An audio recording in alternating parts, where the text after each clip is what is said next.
قدر و کوثر و تا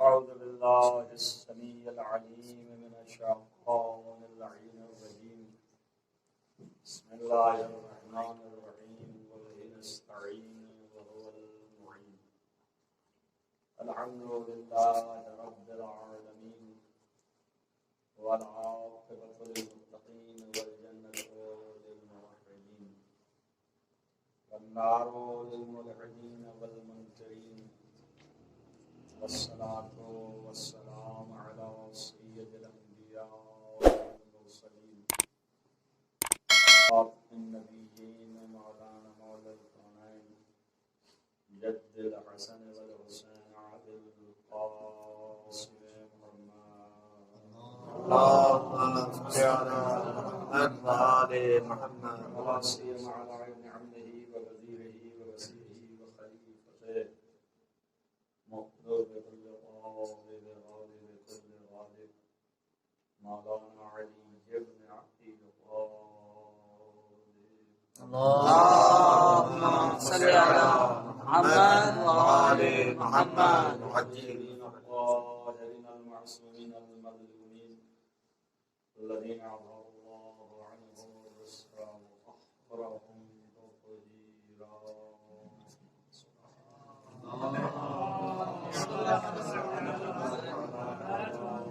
أجمعين من يوم هذا إلى قيام يوم الدين أما بعد فقد قال الله سبحانه وتعالى في كتابه الحكيم بسم الله الرحمن الرحيم يرفع الله الذين آمنوا والذين أوتوا العلم درجات ایک صلوات اللهم صل على محمد وآل محمد وعجل طبیعت میں جردانیت آتی ہے جو کہ ابھی نہیں آ گئی اور یادگار باتیں ہو جاتی ہیں تو جو مرحوم کا سبق تھا وہ ظاہر ہے کہ نادر تھا اور کسی کو نصیب نہیں اور نہ نصیب ہے اور نہ قریب ہے کسی کا ذہن اور نہ کسی کی طبیعت موضوع ہے کہ اس طریقے سے وہ الفاظ استعمال کریں اور مقفع اور مسجع بیان دے.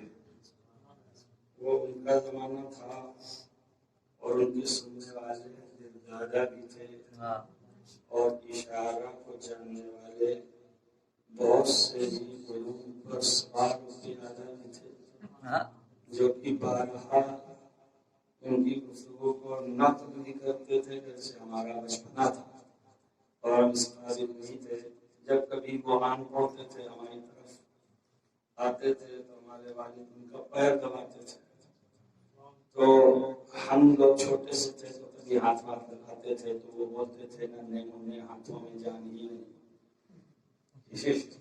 ان قدموں میں کچھ ذرہ برابر اثر دکھائے, لیکن یہ کہ باتیں سنتے تھے سمجھ نہیں سکتے تھے. والہانہ عقیدت ہے, محبت ہے, لیکن پھر اساتید ہمارے جو تھے جو کہ ان کے شاگرد تھے بلا فاصلہ ان کی زبانی بہت سے واقعات, کچھ واقعات ایسے ہیں کہ جو تحریر کے قابل نہیں ہیں, نہیں لکھے جاتے اور نہیں لکھے گئے, وہ سینہ بسینہ ہیں بلکہ اب زمین میں دفینہ ہو گئے.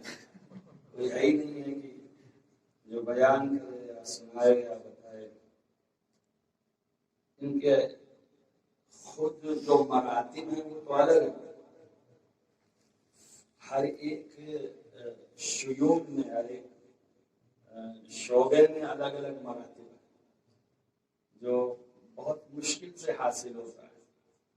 اور علم کے لیے انہی کا کہا ہوا جملہ اور انہیں کا چبایا ہوا فقرہ جو کہ پرانی مثل یک من علم را پائے دہمن عقل، یہ اکثر کہتے تھے کہ علم کے لیے عقل درکار ہے، تھوڑا سا ہو علم لیکن اگر عقل ہے وہی علم کثیر ہو جاتا ہے۔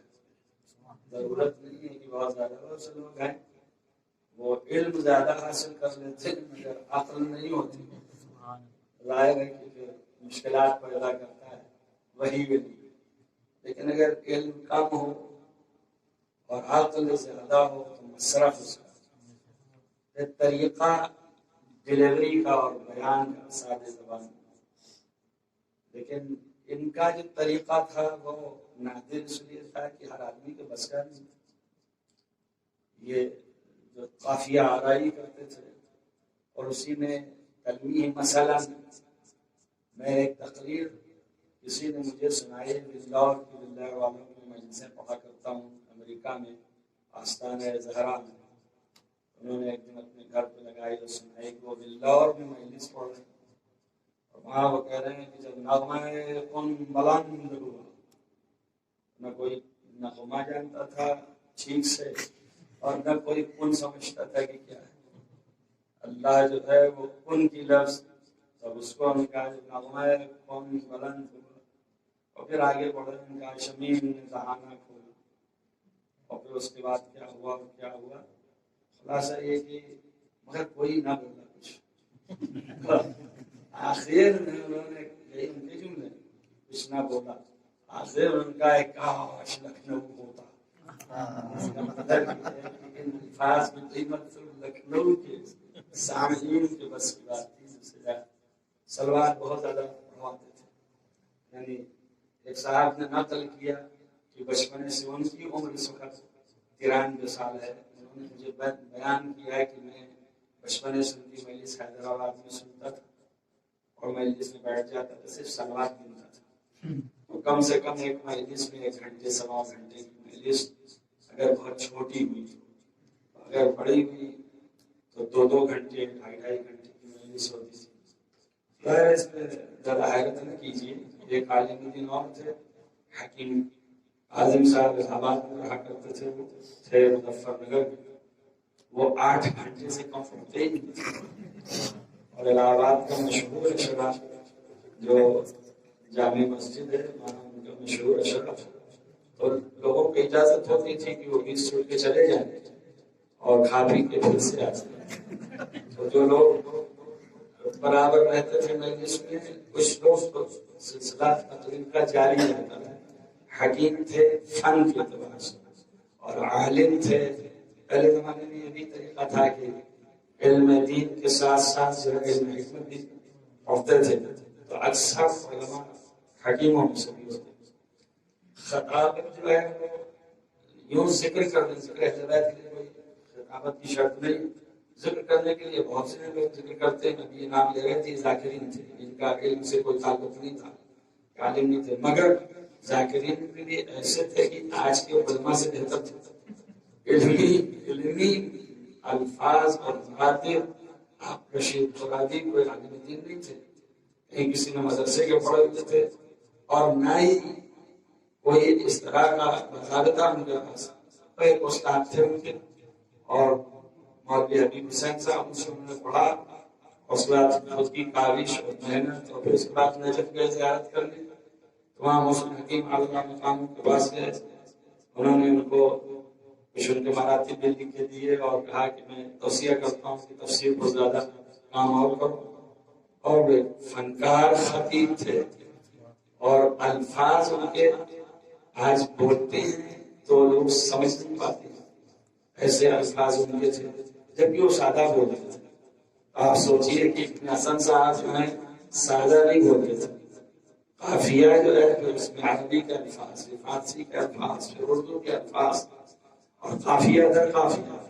ابھی یہ ایک کتاب ہے جو ان کی بنیاد تھی ان کی خطابت کی، اس کا نام ہے فضائل عجائب۔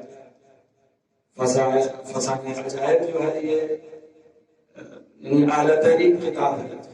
موقع ہے کبھی اور ذکر کروں کہ کوئی صاحب مجھے بلائے تھے کہ مجھے پڑھا دیجیے، وہ ایرانی تھے عالم دین، حضور سے نے کہا یہ تو مجھے خود پڑھنا پڑے گا، میرے پاس پڑھتا رہتا، میرے والد پڑھتے رہتے تھے میرے پاس رہتی، تو فسانہ عجائب کبھی یعنی کرشمہ یہ نہیں تھا کہ وہ قافیہ در قافیہ بیان کرتا تھا. تو اس طرح سے یہ مرحوم اور اس میں نقطے لگانا اور واقعے کو اندر دلچسپی پیدا کرنا. مثلا میں مثال دیتا ہوں، ایک چھوٹا سا واقعہ گھر سے اس کا تعلق وقت آپ کا جائے گا اور یہ اس طرح کی داستانیں جو ہیں وہ سنانے میں کوئی حاصل خاص نہیں، لیکن یہ کہ نہیں سنائی جائے تو کب آپ کو پتا چلے یا حضرت تک پہنچے یا تقریر کرتے ہوئے بحث کلام کی جو ہے وہ توبہ اور استغفار کے مقام و مراتب کیا ہے اور متکلمین کیا کہتے ہیں، اس میں بحث کرتے ہوئے وہ بات کرتے ہوئے ایک واقعے سے سہارا دیا اور بتایا کہ فرعون کہاں پہنچا اور کیا ہوا اور کس طرح ہوا، اور اس نے توبہ نہ کیا، استغفار نہ کیا، لیکن آخر توبہ کی منزل آئی اور اس نے آخر کہا، یہ قرآن نے بھی نقل کیا کہ الان اب جو ہے تو ایمان لاتا ہے اور یہ وہ، تو اللہ نے اس کو ڈوبو کے ابھار دیا. توبہ یہی ہوتا ہے کہ ڈوبے کو اٹھانا. تو یہ بیان کرتے وہ ان کا انداز نہیں میں بیان کروں، انداز بیان کرتے کرتے آخر میں انہوں نے کہا کہ ڈوبا کیوں فرعون؟ تب ان کے الفاظ تھے، انہوں نے کہا کہ آگاہ فرعون مصری تھا، یہ ان کا انداز تھا، فرعون مصری تھا، دریائے نیل میں کھل گیا. ایک صلوات اللهم صل على محمد وآل محمد. اب یہ اس طرح کی جو ہے وہ چھٹیاں ہوں گی آج کے زمانے کے لحاظ سے، اور وہ بڑی تمکن سے پڑھتے تھے اور بیانات علمی جو ہے وہ اپنی جگہ پہ. کبھی کبھی تو بڑی کتابیں جو بہت اہم کتابیں، مجھے حیرت بھی ہوتی ہے بعض عبارتوں کو پڑھ کر کے. ایک عالم دین ہمارے یہاں ایک بہت بڑا ستم ہے، یہ بیچ میں کہہ دینا ضروری ہے کہ ہمارے یہاں نہ علماء دوست ہیں اور نہ علم دوست ہیں، دونوں جو ہیں نہ تھے اور نہ ہیں. آپ بڑی قید کے ساتھ آپ سوچیے کیا کہتے ہیں، پہلے تو بہت بڑے بڑے علماء تھے، علماء دوست نہیں تھے، علماء تھے، نہ علم دوست تھے، علم سے بھی نفرت کرنے لگتے تھے کہ مثلا ہمارے پاس ہے تو ہمارے ہی پاس ہے، دوسرے تک نہ جائے. یہ کون سی بات ہے؟ ہے تو سب تک کیا ہے. اچھا اسے میں کچھ تھے بیچارے جو پھیلاتے تھے تو پھیلا تک پہنچا، اور علماء دوست تو بالکل نہیں تھے. ایک دوسرے کو ہمیشہ ان کو یعنی القاب یہ بھی نارتی ہے، القاب جو ملے ہیں یہ سمجھ لیجیے بہت بڑی کرامت تھی جو مل گئی ایسے کنجوسوں کے ہاتھ سے جو بخیل ترین فرد تھے. ایک لفظ میں ایک واقعہ چھوٹا سا سناتا ہوں. 17 سال کا سن تھا، مفتی محمد عباس صاحب مقام ہو جو کہ سلطان علماء کی شاگرد تھے. میرے علم اور سند کے اعتبار سے یہ جو صاحب جواہر نے اپنے ورق صفحہ ورق پر کے لکھا ہوا ہے، پہلے ہی موقع میں لکھا ہے سید محمد لکھنوی سلطان علماء کی شاگرد تھے. گرچہ کچھ نئے موقع پیدا ہوئے ہیں، وہ آئے تھے میرے پاس، وہ کہہ رہے تھے کہ ایسا نہیں ہے، تو میں نے ان کو کہا کہ ہم آپ کی نہیں مان سکتے، لیکن وہ چونکہ اس خاندان کے جو دادا ہیں تو وہ نہیں ماننے کو تیار تھے. ایک گئی سلطان علماء غفران سے پڑھنے کے بعد نجف نہیں کربلا مرکز تھا، تو کربلا گئے اور کربلا کے ساتھ جواہر کا درس ہوتا ہے، ان کی شاگرد تھے. اور سلطان علماء لوٹنے کے بعد شاگرد پیدا کیے. اتنے بہترین شاگرد مفتی محمد عباس صاحب کہ ابن حسن نظری فن خطابت میں جو کام کرتے تھے وہی کام مفتی محمد عباس صاحب اپنی کتابت میں کرتے تھے. وہ ایسی عبارت لکھتے تھے کہ لکھنے والا آج پیدا نہیں اور پڑھنے والا تو درمیان. ہاں جی، اب لکھنے والا ہی نہیں ہے اور پڑھنے والا بھی نہیں ہے. میرے پاس ایک اجازہ ہے سرکار ناصر اللہ تعالیٰ کا مقاموں کا کہ جو آپ نے آیت اللہ رضوان اللہ منشی نجفی کو اجازت روایت دیا ہے، اس کی عبارت حریری کی عبارت ہے. حریری جو لوگ پڑھے ہیں وہ جانتے ہیں، ہم لوگوں کو مولوی میں داخل اور مقامات حریری میں ہوتے تھے. بڑی سخت کتاب ہے نصب. وہ حریری کی عبارت کی طرح ہے.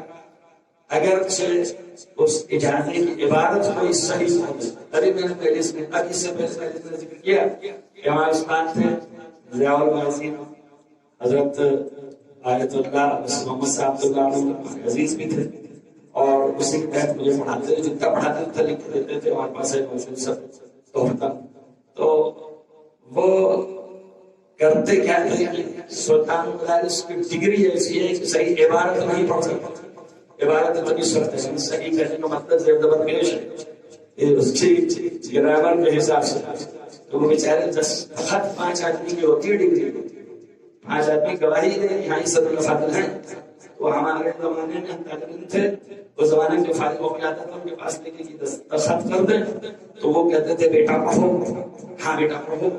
اب وہ بیچارہ پڑھے تو لٹک جائے. تو اب وہ کہیں کہ ماضی اور مظاہرے اور دیکھو پوری گردان سنائیں اور اس کے اصلاح بھی کریں. اس طرح عبارت پڑھنے میں پورے ہو کریں تاکہ بچپنے کی باتیں یاد رہے. تمہیں عبارت صحیح پڑھو، غلط نہ ہونے پائے. یہ طریقہ تھا. تو مفتی صاحب خط لکھتے تھے تو وہ خط کا جواب صاحب جواہر نہیں دے سکتے. ادھر سے خط سلطان علماء لکھواتے تھے، مفتی صاحب لکھنے والے تھے، سلطان علماء لکھواتے تھے، بولنے والے تھے. خط جاتا تھا ان کے پاس، یہاں سے شہریے کا پیسہ جاتا تھا اور سب موجود ہے، سندیں موجود ہیں لاکھوں، آج کے حساب سے لاکھوں. سوال یہ جاتا تھا شہریہ بڑھتا تھا، خود ان کے خطوط ہیں مراجع کے لیے شہریے میں اضافہ کیجیے نہیں ہو رہا ہے. تو یہ سب تھا. اس وقت خط کا جواب دیا. ایک مرتبہ آخری خط لکھا، جب یہ آخری لکھ رہا ہوں اور اب تو آپ کچھ جواب دیا. سال گزر گئے اور جواب دیا جاتا ہے. تو انہوں نے جواب میں سے قرآن کی آیت لکھی اذا حییتم بتحیۃ. تو اگر کسی کو تحفہ دے جائے تو اس سے یا مثل دو یا اس سے بہتر دو. اس میں ایسی عبارت آ رہی ہے کہ میں عبارت ہی نہیں لکھ سکتا ہوں، نہ مثل نہ احسان. جب اس لیے نہیں کر سکتا ہوں احسان نہ سکتا. تو اس وجہ سے ہم جواب نہیں دیتے. باقی ہمیں تم پر اعتماد ہے. تمہارے اگر کوئی مشکل مسائل میرے سامنے آئے ہیں جو لکھ کے دے جائے تو میں نے یہ اندازہ لگایا کہ اس کا حل تم خود کر چکے ہو، اس لیے میں نے جواب بھی نہیں لکھا. جو اس لیے کہ مجھے اتنا اعتماد ہے تم اس کا حل کر سکتے. ایسے علماء کے مفتی عباس صاحب نے یہ پہلے جن کی آج بھی کتاب الشریعۃ القرآن فنی کتاب ہے. اگر آج پڑھائی جائے تو یہاں کوئی پڑھانے والا نہیں ہے کہ پڑھا دے 2-4 شعر اس کے پوری شریعت ہے اس کے اشعار. علامہ بہائی علامہ مقام الفن یہ تھا کہ وہ یہ کہتے تھے کہ میں 7 سطر کی بات 1 سطر میں کرتا ہوں. یہ ایک زمانہ تھا یہ فن. اور آپ دیکھ لیں وجیزہ اس کی مثال ہے. وجیزہ جو ہے وہ 7-8 صفحے پہ کوئی پورے فن درایت محفوظ ہے. اور اس کی شرح آج تک لکھی نہایت الدرایہ آخری شرح ہے جو 500 صفحے ہے. اور اس کے بعد سب سے چھوٹی شرح ہمارے آیت اللہ علماء ہے امجد حسین صاحب نے لکھی شرح الوجیزہ جو عالم کے کلاس میں داخل بھی ہے، امتحان دیتے ہیں اس کے. تو وجیزہ مختصر ترین ہے، سمجھیے مختصر ترین ہے. یہ کتابیں آپ کے سامنے ہیں. علامہ بہاری صاحب کفایت نے کہا اگر وہ ہوتے انہوں نے دعویٰ کیا تھا اگر کوئی میرے جیسا لکھے تو روزانہ 1 سطر پڑھنے کا شرفی جھوٹا. صاحب کفایت کہتے تھے کہ میں 17 سطر کی بات 1 سطر میں کرتا ہوں. وہ 7 کی کرتے تھے میں 17 کی کرتا ہوں. یعنی اتنا زیادہ مختصر لکھنے کا چلن ہو گیا تاکہ علم کو اندر کر دے. کفایہ وہی ہے. آج دیکھ لیے 200-250 شرحیں ہیں. کفایہ خالی ایک ارادتاً کی بحث اور طبیعتاً کی بحث میں جو ہے 17-18 صفحے صرف ہے اور صحیح معنی بھی نہیں پہنچا پا رہے ہو. ماقصد حسن میں یہ کیا تھا اور کیا نہیں تھا. تو الغرض ایسے موقع پر جو میں نے کہا اس کو بھول نہ جائیے گا.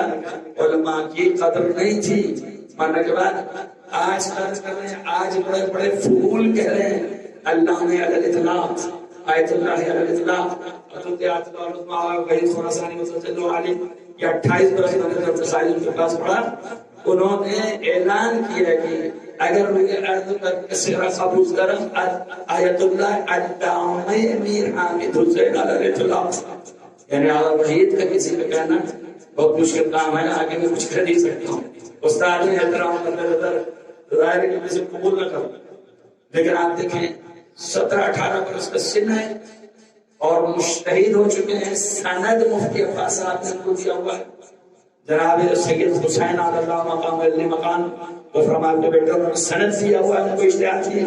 اس کے بعد ایک معلوم ناصری پیدا ہوا تھا، نام اس نے علی حضرت رکھ رکھا تھا، حیدرآباد علاقے کا تھا، اور اس نے کتاب لکھی۔ جب اس نے کتاب لکھی تو اس کتاب کا نام اس نے رکھا کہ منتہی الکلام، اور اس نے صفحہ ورق کے صفحے پر لکھا ایسی کتاب لکھتا ہوں کہ شیعوں کے نام زمانہ آ جائے تو جواب نہ دے سکے۔ اس کے لیے مفتی صاحب نے بورڈ بٹھا، بڑے بڑے فہول مجتہدین بیٹھے، اس کا جواب لکھے، طے ہوا، بورڈ آمادہ ہوا، سب کچھ ہوا، لیکن اس بورڈ میں ستم ہونے کی وجہ سے میر حامد حسین صاحب اللہ مقام ہو اللہ نے اللہ کو نہیں بلایا گیا، ان کو دل میں صدمہ ہوا، جب مجتہد مانا ہوا ہے آپ کو دکھا ہوا ہے تو بلانے کی کیا مشکل تھی؟ لیکن یہ ہے علماء کی زدوستی نہیں ہے، قدر نہیں ہے ہندوستان میں، تو انہوں نے اپنے طور پر جواب لکھا، پہلی جلد چند مہینوں میں لکھ کر کے ان کو دکھائی، استاد کو دکھاتے لے جا کے دیا کہ یہ میں نے کاوش کی۔ تو جب انہوں نے دیکھا مفتی صاحب نے تو بورڈ منحل کر دیا، اور انہوں نے کہا کہ یہی ایک جلد اگر بقیہ نہ لکھے جواب تو یہی ایک جلد کافی ہے۔ اس کے اندر جو حقیق نے لکھا لفظ صفدر پہ 70 صفحہ رکھ دیا آپ نے۔ یہ بحث ہے کہ صفدر جو ہے وہ فارسی ہے کہ عربی ہے، وہ مدعی ہوا کہ صفدر جو ہے وہ فارسی ہے اور یہ عربی نہیں ہے، حضرت علی القاب میں سمجھا ان کے اس میں نہیں ہے، بالکل غلط ہے، شیعوں نے گڑھا، اور اس کو انہوں نے پیش کیا کہ عربی الاصل ہے۔ کتنے ادوار گزرے ہیں کہ یہ فارسی میں آیا اور پھر عربی میں گیا اور پھر عربی سے فارسی میں آیا، اور وہ اشعار کو کھول کے یہاں سنا تک، یہ آسان کام نہیں ہے عزیزم، بہت مشکل کام ہے۔ اس وقت علماء نابغہ ہوا کرتے تھے، ہمارے ایک عزیز عالم تھے ڈاکٹر جعفر حسین اللہ مقام، 18,000 شعر دور جاہلی کے زبانیات تھے، اور اللہ نے آیت اللہ العظمہ حاکم محسن حکیم نے درس کہتے ہوئے چلے گئے تھے، آخری عمر اپنے استاد کو دفن کیا، وہاں پہ ایک کہانی داستان ہے لمبی چوڑی، استاد تھے ظہور الملت اللہ مقام، ان کی میت لگے گیا، وہاں دفن کر کے وہاں بیٹھ کیا کریں، دونوں جا کر کے درس میں بیٹھ جاتے تھے ایک کونے میں، اور انہوں نے کہیں درس میں کہا کہ شہادت میں ایک شعر پڑھا اور کہا کہ یہ مورد شہادت میں شعر پڑھ رہا ہوں، اور انہوں نے بڑے تمکن سے کہا کہ میں عرب ہوں، تو جہاں تک میں فقیہ ہوں وہاں میں ادیب ہوں، اور شعر پڑھا بس جیسے ہی شعر پڑھا انہوں نے نیچے تو یہ دور تھے وہاں سے بول دیے یہ ایک لفظ بھول گئے ہیں اس لیے مصرع گر بھی رہا ہے، اس لیے شعر غلط ہے۔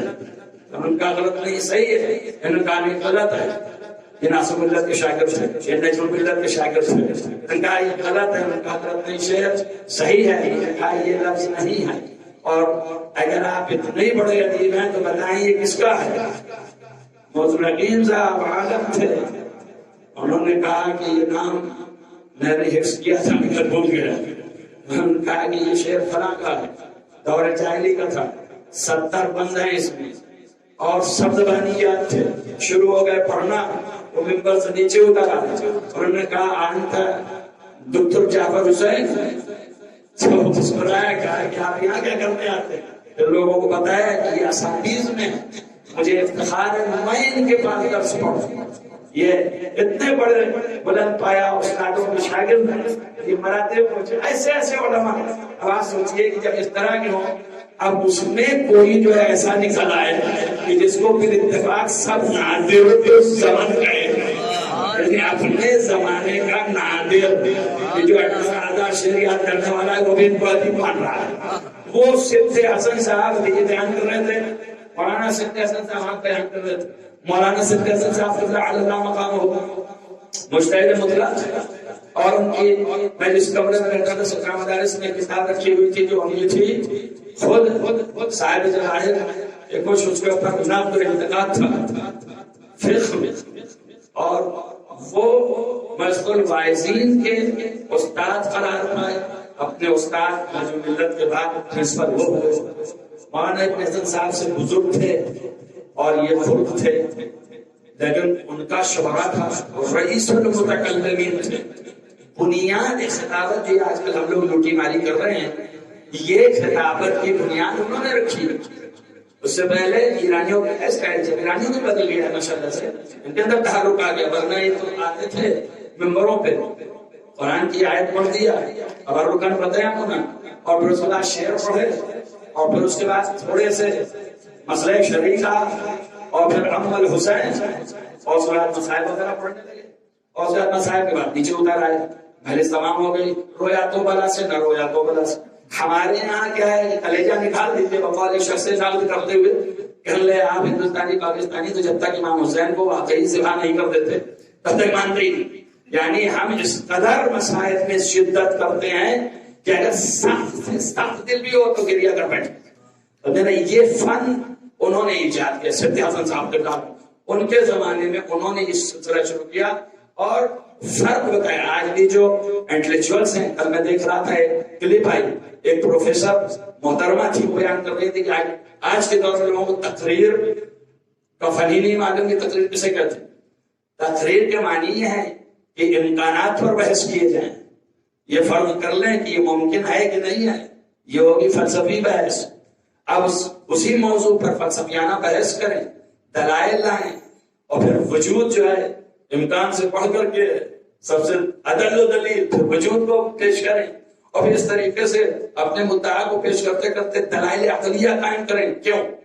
اس لیے سید حسن صاحب کا کہنا ہے کہ ہمارے مخاطب میں رام دیو بھی بیٹھے ہیں اور جارج بھی بیٹھے ہیں اور خود شیعہ بھی صاحب بیٹھے ہیں جو علی حیدر ہیں، اور وہ سنی صاحب بیٹھے ہیں جو محمد عمر فاروق ہیں. تو ہم ایسا بیان دیں کہ اس بیان سے جب اٹھے تو جو عیسائی ہے وہ بھی مطمئن اٹھے، جو دہریہ ہے وہ بھی دلائل سے پر اٹھے، جو سنی ہے وہ بھی آیات قرآنی سے مست ہو جائے، جو شیعہ ہے وہ تمام کلام ایمانی معصومین کو لے کے لبریز ہو کے اپنے دامن پہ بھر کر کے کھڑا ہو جائے. اب یہ مجلس کا طریقہ ہو اور آخر میں مسائل چند جملے پڑھ دیے جائیں، وہ بھی اس طرح پڑھے جائیں کہ کم سے کم دل بھر آئے اور انسان کے دل سے گریہ ہو، آنکھوں سے آنسو نکلے. یہی معال مجلس ہو جائے. عین کے ساتھ ہے تو بھی اور خالی الف کے ساتھ ہے تو بھی مال مجلس بھی ہو جائے اور معال مجلس بھی ہو جائے، یعنی دونوں چیز یہی ہو جائے. تو یہ طریقہ تھا خطابت کا. ہم نے یہ سنا استاد کے منہ سے کہ ابن حسن صاحب نے جب لکھنؤ کے اندر سب سے پہلی مجلس پڑھی ناظم صاحب کی امام باڑے میں، اور اپنے مقفع اور مسجع بیان سے انہوں نے یہ ایک مجلس ایسی رچی پڑھی جو سب سے پہلی لکھنؤ کے اندر. اور یہ ان کے ایک اور کرامات میں سے ایک مشت الواعظین کے پڑھے ہوئے نہیں تھے، اور اس کے باوجود مشت الواعظین کے پرنسپل تھے. یہ سب سلطان مدارس کے پڑھے ہوئے تھے. ان کے استاد باقر العلوم حاج الملت، اور بعد میں حاج الملت سے الگ سے بھی استفادہ کیا. ناصر الملت علی اللہ مقامہ کے سے درس پڑھتے تھے، ادبیات، کلام، عرفان، حکیم محمد رضا صاحب سے. اور حکیم علی الاطلاق یہ ان کے وطن کے تھے، ابن حسن صاحب کے وطن کے ایک حکیم تھے. اور جی سید مرتضی حسین فلسفی صلوات پڑھتے محمد والا. ناصر کے دادا ہیں، ناصر جو ہیں اور شاہد ان کے دادا ہیں جی. تو وہ سید مرتضی حسین نہروی فلسفی جو کہ ناصر ملت کے بھی استاد تھے، علم کلام میں اور فلسفے میں، عرفان میں. ان کی ایک یادگار یہاں پہ موجود ہے جو شرح دعائے مشلول جو کہ علامہ رشید اللہ مقاموں نے منگوائی ہندوستان سے، اور نسخہ کو رکھ لیا انہوں نے. یادگار فقط بہی پہ 7 صفحے ہیں شرح. یہ لفظ بہی کا مرجع کدھر گیا ہے آپ اندازہ کریں کہ کتنے حکیم واقعا، اور ایسے حکیم نہیں، ایسے حکیم تھے کہ ظہور باللہ تعالی اللہ مقام ان کے شاگرد تھے، مگر نجف گئے پڑھنے کے لیے. ارے بھائی کتنے واقعہ سناؤں گا, ساری رات گزر جائے گی. پھر وہ وہاں گئے پڑھنے کے لیے. پہلے لوگ صدر الفاضل ہو گئے, صاحب اجازہ ہو گئے, مجتہد ہو گئے, مفتی عباس صاحب نے اجازہ, اجتہاد, سند, سب کچھ لوٹ کے اپنے وطن گئے. والد نے پکارا, ظہور ادھر آؤ. قریب پہنچے, ان کا ذرا حقہ بھر لاؤ. چلنچی بھر کے لا کر کے ان کے حقہ سامنے رکھا. البتہ آپ لوگ ٹیپ کر رہے ہیں, کہانی بیان کرنے کی چیزیں نہیں ہے بات. تو ہاتھ جوڑ کے تھوڑا ان کا کیا ہوا, کہا تعلیم مکمل نہیں ہوئی. ان کا کیوں؟ انہوں نے کہا کہ اب اتنا ہی پڑھاؤں کہ آپ کا حقہ بھرو. انہوں نے کہا کہ بے شک, جاؤ پھر سے پڑھ کے آؤ. تو پھر ان کو حکم طاری ہو گیا, پھر چلے گئے. والد کے کہنے مظفر نگر کے تھے, واپس لکھنؤ آئے تو انہوں نے پھر سے بچوں کے ساتھ پڑھنے کی کوشش کی. تو مفتی صاحب نے ان کو منع کیا اور کہا پڑھاؤ. تو مفتی صاحب نے ان کو استاد معین کیا. یہ میر حامد حسین صاحب کے تقریباً معاصرین میں تھے, یعنی ساتھیوں میں تھے. اور پھر اس کے بعد وہ نجف گئے, 18 برس نجف میں رہے. جس دن نجف پہنچے وہاں ذکر صاحب جواہر تھا, 7 سالہ. انہوں نے کلام کہا عربی میں اس زمانے میں, اور وہ بھی وزن پر عائشہ کے یہ جو سبع معلقہ کے ایک قصیدوں میں سے ہے. ہلھا و حرمھا جو ہے اس پر انہوں نے فقہا و کلامھا کے عنوان سے پورا کلام ہے ان کا مرثیے کا, اور وہ وہاں پڑھا گیا. مصر میں چھپا, استاد الادبا کا لقب ملا, شیخ الادبا کا لقب دیا گیا. مختلف القاب وہاں سے نوازے گئے. وہاں سے آنے کے بعد اگر اردو ایسے بولتے تھے کہ معلوم ہوتا ہے امسال تقاطر امطار نہیں ہے, یعنی بارش نہیں ہوئی ہے, 10 بغاتی کر رہے ہیں, فلانا کر رہے ہیں, یہ ہمارے لوگ نوازنے لگتے ہیں. لیکن اس زمانے کے لوگ جو کہ عربی سے واقف نہیں بھی ہوتے تھے, وہ بھی تھوڑا بہت سمجھتے تھے مفہوم کو, اور بیچارے وہ بھی داد دینے کو تیار رہتے. لیکن پھر اس میں نقطہ لگانا تاکہ یہ عوام سمجھ جائے, خالی عبارتیں تھوڑی پڑھنا, نقطہ لگانا کہ عوام سمجھ جائے. میں نے ایک عبارت دیکھی, ایک عالم کی دشمنی نے ایک عالم نے لکھا کہ یہ عالم وہ عالم کی جن کی توتی نجف تک میں بول رہی تھی. آج بھی حضرت الاحباب اٹھائیے, لکھا ملے گا کہ ناصر ملت ایسے ادیب تھے کہ جب غیروں نے بھی پوچھا تو سفار سطر کے ساتھ جو ہے احالہ کیا. یہ انہوں نے لکھا ہے کہ ان سے بڑا کوئی رجال کا ماہر نہیں تھا اپنے عہد میں. یہ خود ان کی کتاب لکھتی ہے. آیان الشیعہ دیکھیے, ان کے لیے کتاب کرنے لگے, کر بھی نہیں آتی تھی. ایک صاحب ہم کو, یہ ہندوستان ہے, ایک صاحب ہم کو فرمانے لگے کہ فتویٰ کوئی اور کہہ کے دیتا تھا. اچھا یہ حالات ہیں. اس صدر المحققین کہ جس نے ایسے ہی عبارت لکھی, ابقات کی جیسے بات لکھی, یہ کم لوگوں کو معلوم ہے. صاحب ابقات نے 7 جلدیں لکھی. ان کے مرحوم ہو جانے کے بعد ناصر ملت نے 8 جلدیں لکھی. اور ابھی بھی ابھی تک 8 حدیثوں کا جواب ہے, 4 حدیثوں کا جواب باقی ہے. ان کے شاگرد ناصر ملت مرحوم کے, اور ان کے شاگرد ابن حسن صاحب قبلہ کے مرحوم آیت اللہ محسن نواب صاحب نے لکھنا شروع کیا, اور انہوں نے رکھ دیا کہ کیا کل ایک زبان میں لکھ سکتا ہوں, یا عربی میں لکھوا لیجیے یا فارسی میں لکھوا لیجیے. یہ جو دونوں زبان ملا کے لکھا ہوا کیسے لکھوں؟ یعنی پرانے زمانے کا چلن یہ تھا کہ فارسی تب سمجھ میں آتی. آپ اٹھائیے ابقات دیکھیے, شروع میں او ہے, آخر میں بود ہے, تب پتا چلا یہ فارسی ہے. ورنہ بھی مثالیں عربی کے الفاظ ہیں, جیسے کہ منشی کامل کی کتابیں ہیں. آپ منشی کامل کی کتابوں کو دیکھیے, مجموع الادبا کو دیکھیے آپ, تو بیچ میں سارے عربی کے الفاظ ہیں. تو اس طرح کا لکھنا بھی آسان نہیں تھا. اور میر حامد حسین صاحب نے جس طرح لکھا ہے بے آئینے ویسے ہی ناصر ملت نے لکھا ہے. کوئی فرق نہیں کر سکتا ہے کہ یہ باپ کا ہے کہ یہ بیٹے کا ہے, دونوں کو ایک ہی جانا جاتا ہے, سب ایک, طریقہ ایک.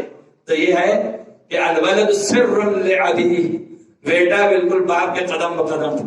تو سارے علماء کا ذکر آ گیا, ان کے استادوں کا بھی اور ان کا بھی. خود ہونا تو انہیں کا تنہا ذکر چاہیے تھا, کہ اس لیے کہ یہ ایسی شخصیت تھے کہ جو واقعاً استاد اللہ بڑے بڑے, آج بھی ابھی انہوں نے نام دیا کہ مولانا علی نقی صاحب قبلہ اللہ مقامہ, وہ ان کے شاگرد تھے اپنے زمانے کے. وہ بھی صاحب فتویٰ تھے, مجتہد تھے, صاحب علم تھے, اور بڑی بڑی شخصیتیں. ابھی انہوں نے نام لیا مولانا ظفر حسن صاحب تو ان کے یعنی دوسرے طبقے کے شاگردوں میں سے, لیکن مورد اعتماد زیادہ تھے. اس طرح کے نہ معلوم کتنے شاگرد مجتہدین کہ جب یہ خود نجف سے پڑھ کے آنے کے بعد یہ لوگ کسی مسئلہ شرعی میں آپس میں بیٹھتے تھے، محسن نواب صاحب، ظفر حسن صاحب، سید الملت صاحب، یہ سارے لوگ اور ایک مسئلے میں پھنسے صاحب جواہر کے اس میں، تو یہ رجوع کیے ابن حسن صاحب کی طرف.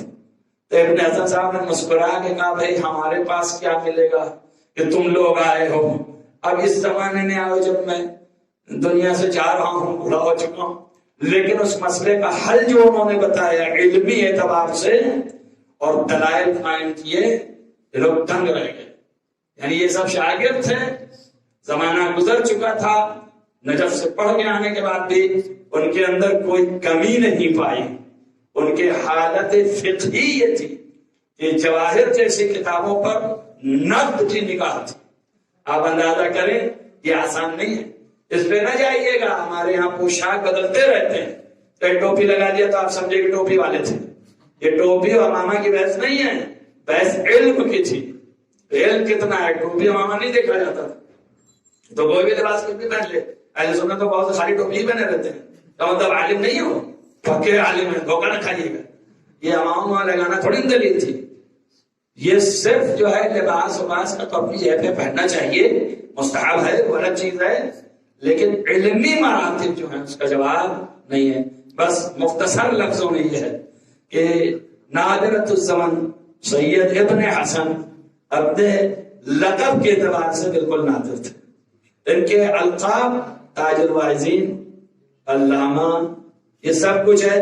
مفتی احمد علی صاحب نے فرمایا کہ تقریر کرتے ہوئے مدرسہ ناظمیہ میں تقریر کر رہے تھے، انہوں نے فرمایا تقریر کے درمیان روک کے کہ جتنے امامے ہیں یہ سارے امامے اگر ان کے قدم پر رکھ دیے جائیں تو کم ہے. یعنی ان کی عظمت اتنی بلند ہے اور یہ ایسی شخصیت ہے، قدر کرنی چاہیے. مگر افسوس کہ ایسے لوگ جن کو ہم درک نہ کر سکے، جن سے استفادہ نہ کر سکے، اور جو دنیا سے چلے گئے، خود ان کے آثار جو ہیں وہ بھی مفقود ہیں، زیادہ مل نہیں سکے، چونکہ دنیا دار نہیں تھے، صاحب ایمان تھے، صاحب عرفان تھے، دنیا دار نہیں تھے. یہ صرف اور صرف اللہ کے لیے اہل بیت کی خدمت، شریعت مطہرہ کی خدمت، اور اپنے کو وقف کر دیا تھا، زندگی پوری صرف کر دی. اور یہ بھی نہیں تھا، آج تو الزامات بھی لگ جاتے ہیں، حالانکہ وہ زمانے میں پھر احترام تھا تھوڑا بہت، کہ کبھی بھی ایسا نہیں تھا ایک ممبر پہ 60 برس بلکہ اس سے زیادہ 66 برس جو ہے وہ اشراف پڑھتے رہے اور ایک ہی آیت. آپ یہ بھی اندازہ کریں. ابن حسن صاحب ردولی میں مشہور ہے اور لوگ پکڑنے کی کوشش کرتے تھے ہر سال، اس دفعہ کچھ مل جائے، اس دفعہ کچھ مل جائے، لیکن نہیں، الگ الگ ہوتا تھا. تو یہ سب کیا ہے؟ علم کی دلیل ہے. یہ ماہرین علوم میں سے تھے، کلام میں، ادب میں، فلسفے میں، عرفان میں. انہوں نے تقریر میں دعویٰ کیا کہ علم کلام کی چھوٹی سے لے کے بڑی تک کوئی کتاب ایسی نہیں ہے، پرانی سے لے کے نئی تک، جو نکلی ہو اور میرے مطالعے میں نہ ہو. یعنی یہ بہت بڑی بات ہے. حیدرآباد کے اندر ایک تقریر میں ان کی موجود ہے کہ انہوں نے یہ دعویٰ فرمایا. آپ ملاحظہ کریں. اور اس کے بعد ان لوگوں کی سادگی، کھانا پینا تو آپ جانتے ہیں ہندوستان کا کیا ہے، کچھ بھی نہیں ہے. پھل فروٹ تک نہیں کھاتے ہیں، اگر کھائیں قاعدے سے ذرا چہرہ اور ذرا برات ہو، لیکن اس کے باوجود سادگی سے زندگی گزارنا. وہی کرتا ململ کا اور وہی پیجامہ، وہی شیروانی، اور اسی بھی زندگی گزارتی. یہ تقویٰ کی انتہا تھی اور سادگی کی انتہا تھی، جس کی وجہ سے لوگ جو ہیں ان کی قدریں نہیں سمجھ سکے. اگر ذرا بنا ہوتا اور اس طریقے کا سگار ہوتا جیسے ہوتا ہے، آپ دیکھ رہے ہیں دفاتر سفاتر، اگر یہ سب ہوتا تو لوگ سمجھتے ہاں یہ بڑے ہیں، یہ اونچے ہیں. یہ سب نہیں تھا، اور نہ تملک بازی تھی، نہ چاپلوسی تھی. شاگرد کو اپنے بیٹے سے زیادہ چاہتے تھے.